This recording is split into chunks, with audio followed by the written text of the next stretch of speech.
Boa noite, amados irmãos, que a graça e a misericórdia, o amor de Deus, mais uma vez, continue nos confortando, consolando, nos animando, nos sustentando e que cada vez mais possamos continuar confiante, perseverante, sempre abundante no Senhor e na sua obra, sabendo que tudo aquilo que nós estamos fazendo é para louvor, honra e glória do nosso Deus, no nome de Jesus. Gostaria de poder compartilhar com os irmãos mais uma porção da palavra do Senhor, daquilo que Ele tem proposto no nosso coração, daquilo que vemos lendo, meditando, daquilo que nós venhamos buscar diante de Deus, de tudo aquilo que já aconteceu e vem ocorrendo. A Bíblia fala que tudo tem o seu tempo determinado por Deus. A Bíblia também diz que nós fazemos planos, fazemos projetos, e queremos realizá-los. Podemos olhar para trás e poder entender ou procurar entender que diante desses 7 meses e meio que já se findou, tantas coisas aconteceram.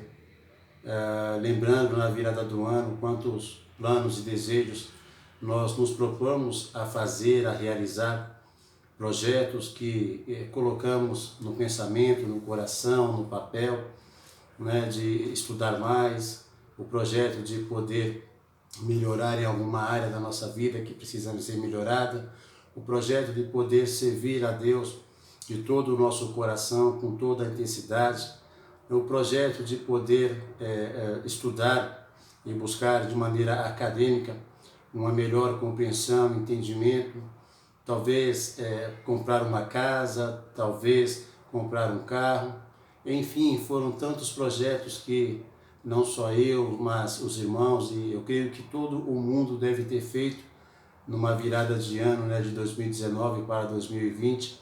O ano se iniciou e nós vemos que muitas coisas também veio a acontecer, e a partir do mês de fevereiro, começo de março, podemos ver que o mundo parou.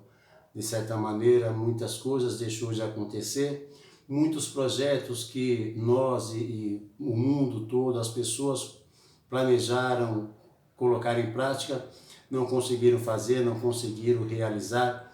O que nós pudemos ver, enxergar, viver, foi situações de adversidade, situações de luta, situações de sofrimento. Podemos ver e enxergar e acompanhar muitas situações onde a dor e o sofrimento, a agonia, o choro tomou conta de muitas pessoas e muitos projetos ficaram para trás. Mas nós podemos nos alegrar e buscar no Senhor o conforto, o consolo, buscar no Senhor a força, buscar no Senhor o auxílio, buscar no Senhor a fortaleza, buscar no Senhor o sustento. E nós podemos olhar para nossas vidas e para a vida do crente, para a vida daquele que já entregou a sua vida nas mãos de Jesus, no momento em que depositou toda a fé, toda a confiança, pôde crer e pôde acreditar nas palavras de Deus, nas palavras de Jesus, naquilo que a Bíblia diz. Romanos capítulo 15, versículo 4, vamos iniciar nesse primeiro versículo. Romanos capítulo 15 e o versículo 4. Porque diz assim, relembrando esse versículo, porque já pregamos nele. Porque tudo o que dantes foi escrito, para nosso ensino foi escrito, para que pela paciência e consolação das Escrituras tenhamos esperança. Porque tudo aquilo que foi escrito e redigido, tudo aquilo que foi anotado, tudo aquilo que foi prescrito, tudo aquilo que deixou Deus como informação na teoria e na prática, tudo o que foi escrito no passado, foi escrito para o nosso ensino, para o nosso aprendizado, para o nosso conhecimento, para a nossa compreensão, para que quando as coisas vierem a acontecer em nossas vidas, nós possamos estar alicerçados com base na palavra de Deus. De maneira nenhuma o crente que tem contato com a palavra de Deus, o crente que tem contato com Deus, o crente que medita na sua palavra dia e noite, ou ele lê a sua palavra dia e noite, o crente que tem comunhão com Deus por meio da palavra, por meio da oração. Com certeza esse versículo se cumpre na sua vida, porque tudo quanto antes foi escrito, para o nosso ensino foi escrito, para o nosso conhecimento foi escrito, para o nosso aprendizado foi escrito, para a nossa compreensão foi escrito, para que pela paciência, paciência, eu de certa maneira com o tempo divido ao meio essa palavra, porque fala de paciência, paz, quer dizer momento de tranquilidade, momento de sossego, momento de harmonia, momento de você encontrar uma paz sem igual. E ciência vem de conhecimento, de aprendizado, de compreensão. Então, pela paciência e a consolação, o socorro, o refúgio que as Escrituras nos traz. Jesus disse que nós não ficaríamos só, que Ele enviaria o Consolador que estaria conosco pelo resto da nossa vida. Esse é o Espírito Santo que nos consola nos momentos da adversidade. E quantas adversidades não só nós passamos, mas muitas pessoas passaram. Mas aqui ele diz que pela paciência e consolação das Escrituras nós tenhamos esperança.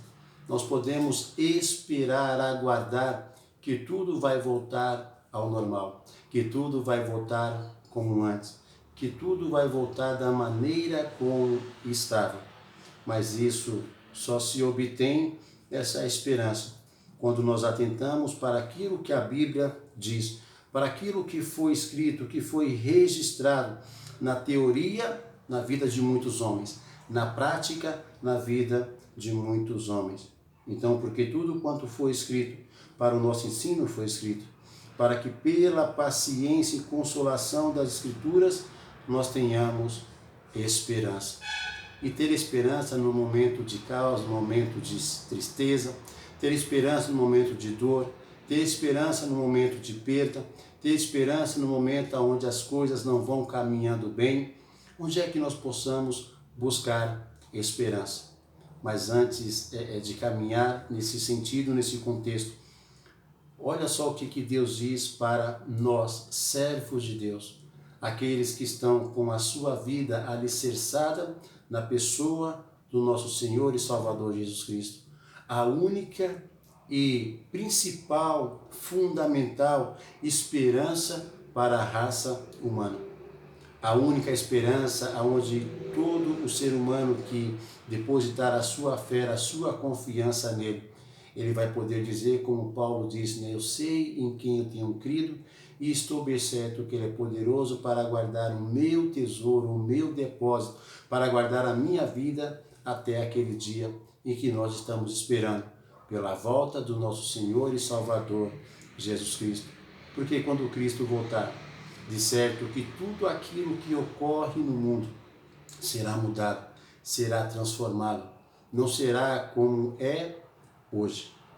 Mas vamos ler mais um versículo, 1 Tessalonicenses, capítulo 5, versículo 18. Onde a Bíblia diz, algo que soa até como uma incompreensão: em tudo dai graças, porque esta é a vontade de Deus em Cristo Jesus para convosco. Aqui Paulo está dizendo aos irmãos em Tessalônica que em tudo, em todo momento, em toda ocasião, em toda razão, em todas as circunstâncias, em todos os acontecimentos que ocorrem em nossa vida, porque ele fala que em tudo devemos ser agradecidos a Deus. Porque ele fala, porque esta é a vontade de Deus. É a vontade de Deus que nós sempre agradeçamos a Deus por tudo. Quando Paulo fala por tudo, é nos momentos bons e nos momentos ruins. Porque nós somos gratos a Deus quando as coisas vão caminhando bem é bom, é prazeroso, é satisfatório. De certa maneira, encontramos a facilidade de poder agradecer a Deus quando as coisas vão caminhando bem. Porque podemos, né, nos alegrar e falar, esta é a vontade de Deus. Mas e quando as coisas vão mal? Quando as coisas vão caminhando de uma maneira onde nós não vimos alegria, prazer, satisfação, contentamento, muito pelo contrário, a tristeza, a dor, o sofrimento, a tribulação que nos cerca, as perdas que nos cercam, nos faz caminhar. Mas aqui Paulo diz, olha, em tudo dás graça, porque esta é a vontade de Deus, mas aqui está a chave e o segredo da vitória no final do versículo. Em Cristo Jesus para convosco. Se estivermos olhando para Jesus, o autor e consumador de nossa fé, nós podemos realmente ser agradecidos ainda que as coisas não caminham bem. Ainda que nós estejamos navegando diante de um mar bravo, ainda que nós estejamos navegando diante de um mar onde a tempestade pega o nosso pequeno barco ou o grande barco, independente disso, e leva ele de um lado para o outro, quase a virar. Ainda que nós estejamos caminhando e estando dentro de um vendaval, de um redemoinho, de um tufão, aonde nós não conseguimos, muito menos se mover, mas ser levado de um lado para o outro, sacudido por aquele vento forte. Mas Paulo diz, em tudo dai graça, porque esta é a vontade de Deus. E a vontade de Deus, da qual nós somos agradecidos, ela está em Cristo Jesus em nossas vidas. Então, agradecer a Deus quando as coisas vão bem é muito fácil. Agradecer a Deus quando as coisas caminham de maneira agradável é fácil. Mas aqui Paulo fala, em tudo devemos dar graça. Buscarmos um exemplo de tantos na Bíblia.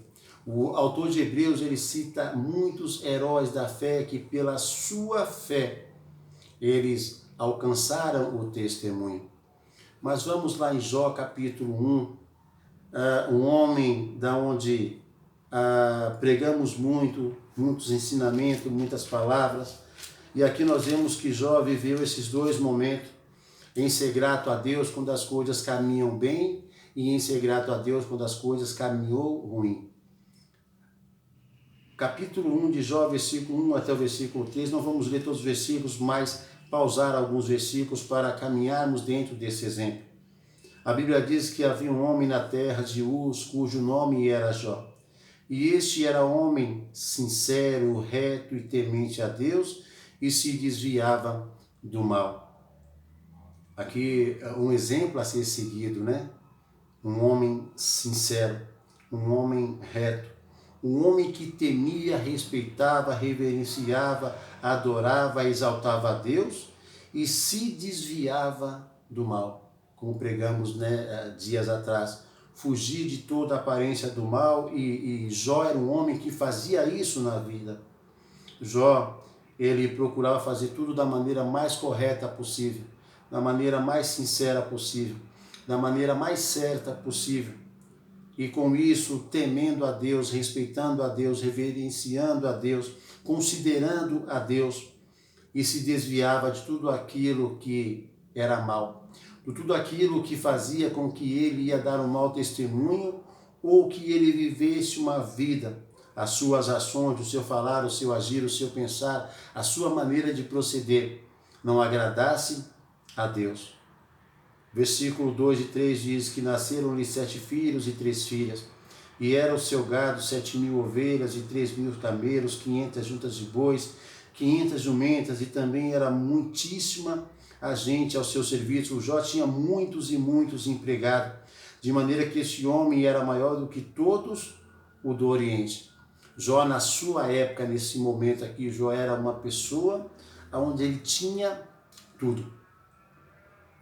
Mas a partir do versículo 7 diz, então o Senhor, versículo 6, desculpa, e vindo um dia em que os filhos de Deus vinham se apresentar perante o Senhor, veio também Satanás de maneira sutil entre eles.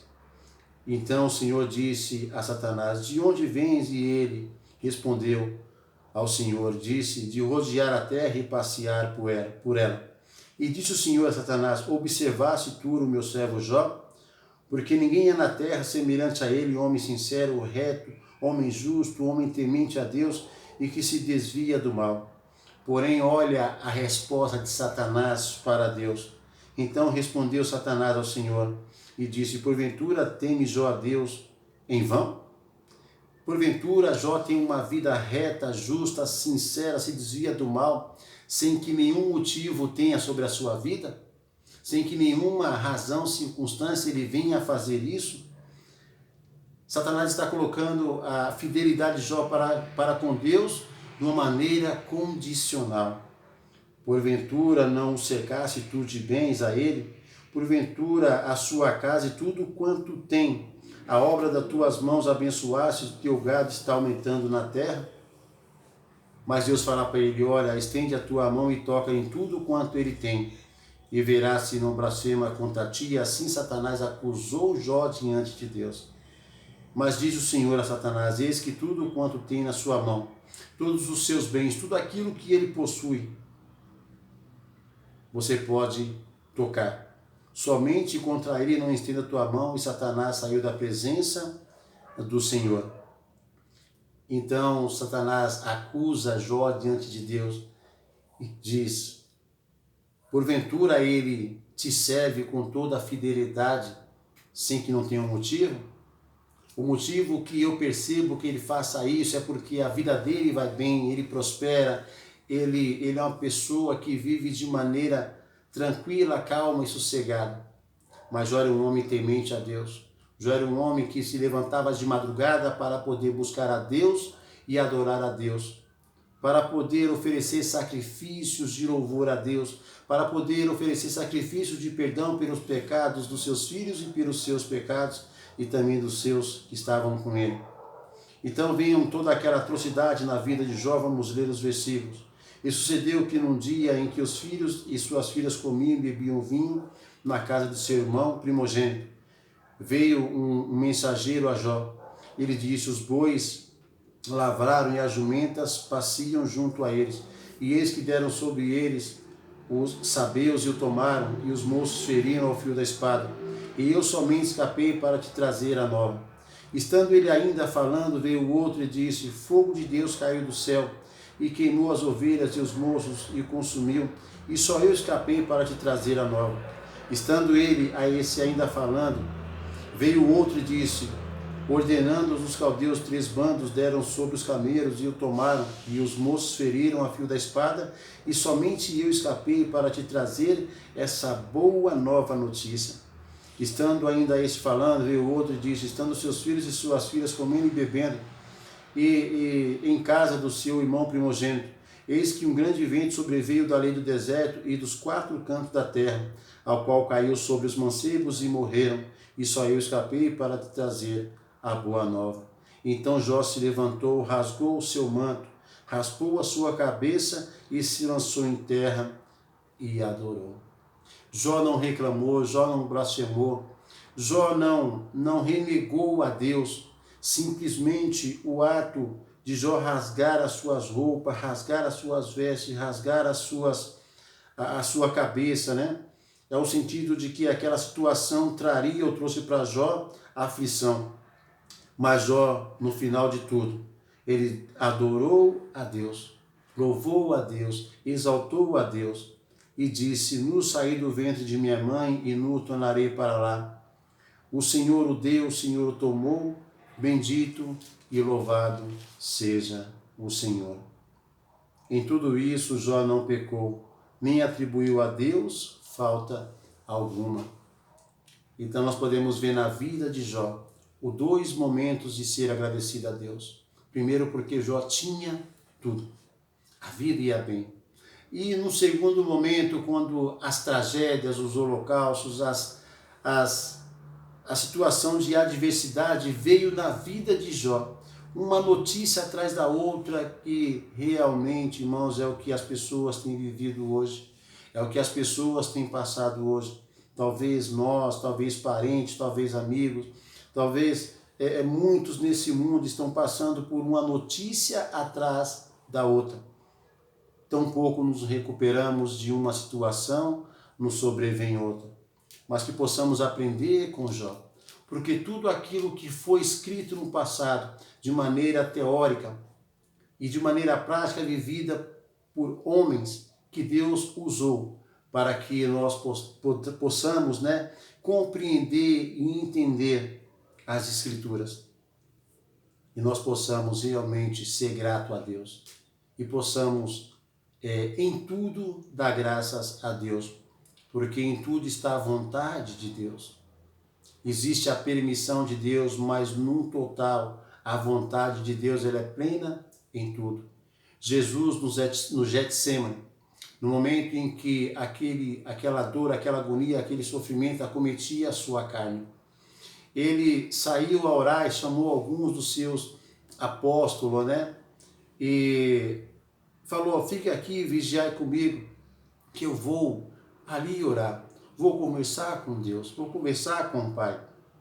E na sua oração ele dizia, Pai, se possível, afasta de mim esse cálice, afasta de mim essa situação, esse momento, mas contudo seja feita a sua vontade. E a vontade de Deus se cumpriu sobre a vida de Jesus, que ele veio ao mundo buscar e salvar aqueles que haviam se perdido, que ele veio para cumprir na sua vida o amor de Deus e entregar a sua vida por cada pecador que vive sobre a raça humana e livrá-lo do sofrimento eterno. Então podemos aprender com a vida de Jó, em ser grato quando as coisas vão bem e em ser grato quando as coisas também não vão bem. E isso só tem a acontecer em nossas vidas, se nós vivermos em uma única razão, em uma única circunstância. É viver pela fé. Vamos ler mais um versículo, Hebreus capítulo 10. Hebreus capítulo 10, o versículo 38. Assim diz a palavra do Senhor: mas o justo viverá da fé. O justo caminhará pela fé. O justo falará pela fé. O justo vai viver pela fé, seja no momento bom ou no momento ruim, seja no momento de alegria, de satisfação, de regozijo, de felicidade, mas também no momento de tristeza, no momento de agonia, no momento de dor, no momento de sofrimento, no momento de tribulação. A Bíblia diz que o justo viverá pela fé. Mas e se ele recuar, como Jó também, num certo momento, recuou? Jó chegou a um certo momento da sua vida que ele pediu para que Deus tirasse a sua vida. Mas não era a vontade de Deus que a vida de Jó fosse tirada. Mas que Jó continuasse confiando e adorando ao Senhor. Porque se nós recuarmos na fé, se nós retrocedermos na fé, e recuar e retroceder e voltar atrás na fé é não acreditar naquilo que Deus diz por meio da sua palavra. É não confiar naquilo que Deus diz por meio da sua palavra. É não depositar toda a confiança em Deus. É como o Tiago fala, que a nossa fé, em certo momento, ela pode ser como a onda do mar, que ela é levada de um lado para o outro, ela vai e volta, ela vai e volta, não tem uma certa estabilidade. Mas Hebreus, que nós tanto lemos, que eu creio que os irmãos já decoraram, porque tenho um pouco de saudade, estou um pouco saudosista de quando estávamos no templo pregando, ensinando, e eu, por costume, pedindo para os irmãos recitar os versículos. E Hebreus 11:1 foi um daqueles que nós pudemos decorar, que a fé é o firme fundamento das coisas que se esperam e a prova daquilo que nós não estamos vendo. Isto é viver pela fé e não recuar. E não recuar na fé, continuar confiando, acreditando no Senhor. É trazer no coração de Deus, é trazer em Deus alegria, satisfação, prazer, regozijo e contentamento. Mas quando nós recuamos na fé, paramos de confiar, de acreditar, A Bíblia diz aqui, né, no cumprimento do versículo 38 de Hebreus 11, e se ele recuar, a minha alma, a minha vida, assim diz Deus, ela não tem prazer nele. Ainda no livro de Hebreus, capítulo 12, versículo 2. Aqui está a base da nossa fé. Aqui está o fundamento da nossa fé. Aqui está a estrutura da nossa fé. Aqui está o alicerce da nossa fé. Aqui está a força que move a cada justo, a cada cristão, a cada um daqueles que já olharam para Jesus. Porque é isso que o versículo 2 de Hebreus 12 diz. Olhando para Jesus, o autor e consumador da fé. Somente olhando para Cristo, irmão, é que nós vamos continuar acreditando, confiando em tudo aquilo que antes foi escrito, que foi para o nosso proveito, para o nosso benefício, para a nossa ajuda, para o nosso auxílio, para o nosso socorro, para o nosso refúgio, para nos dar uma fortaleza, uma segurança. É olhando para Jesus, o autor e consumador da fé. Aquele que criou em nossas vidas uma fé que nós não tínhamos. Porque muitos de nós tínhamos uma fé morta, uma fé que olhava para as imagens de escritura, muitos caminhavam assim. Uma fé que olhava para as coisas quando caminhavam bem. Uma fé que olhava para situações e momentos somente de prazer, de alegria, de satisfação. Mas quando olhamos para Jesus, o autor e consumador da fé, nós vamos louvar, agradecer e exaltar a Deus, independente das razões, da circunstância ou dos acontecimentos. Então, olhando para Jesus, o autor e consumador da fé, o qual pelo gozo que lhe estava proposto, suportou a cruz, suportou aquele momento de dor, de agonia no Getsêmani e ao estar pendurado na cruz, quando ele disse, Pai, Pai, por que tu me abandonaste? Por causa dos nossos pecados, dos pecados da raça humana, Jesus parou de ter em sua vida a comunhão que ele tinha com o Pai. E também aqui diz que ele, desprezando a afronta, depois de partir, né? Depois de morrer e ressuscitar ao terceiro dia, e ele ascendeu ao céu, e assim diz, né? Desprezando a afronta, assentou-se à destra do trono de Deus e está lá intercedendo por cada um de nós. Que nós possamos continuar olhando para Jesus, o autor e consumador de nossa fé, e possamos saber, irmãos, que caminhamos até aqui nesses 7 meses e meio. Ainda temos alguns meses pela frente, não sabemos o que vai acontecer, mas uma coisa temos certeza, que a nossa fé em Cristo, ela nos faz caminhar, e é assim que devemos caminhar. Que Deus vos abençoe, vos guarde, vos proteja, e cada vez mais possamos continuar perseverante e abundante e confiante no Senhor. Um abraço a todos e que Deus vos abençoe em nome de Jesus.